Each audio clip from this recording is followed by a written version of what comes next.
There's great opportunity when it comes to timing the market and when to buy and when to sell.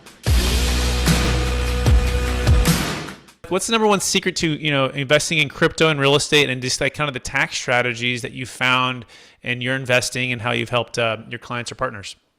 Yeah, so let's hit on real estate first, right? For what has worked for me and some of the biggest lessons, right? Because that's important in life.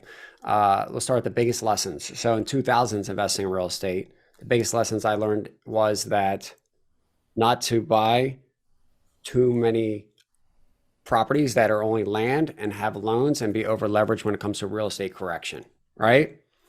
And so my takeaway was don't over leverage, have cash flow that services your debt.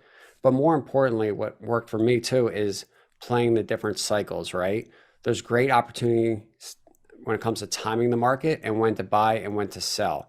And so after that 2000s period, the 2000, let's call it 11 to 2015 is when we were starting to buy a lot of real estate and distressed mortgages, and then ultimately exited around 2018 to 2020.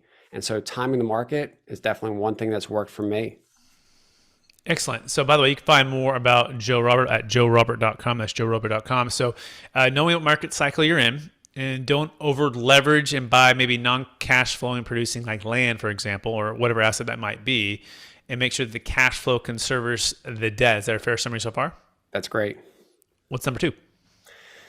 I would say, one thing that was never taught when we were younger was definitely obviously the compound effect, but also, minimizing your tax bill along the way when you exit these deals.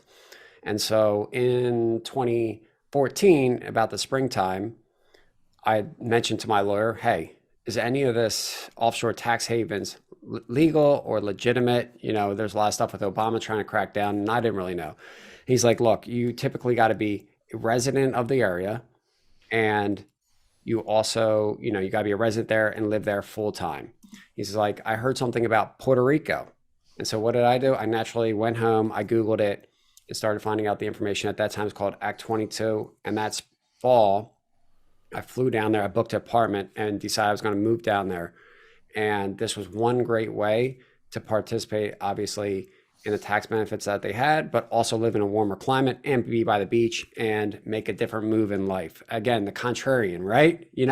Everyone's kind of residing at home, and I decided to go down to Puerto Rico. Fantastic.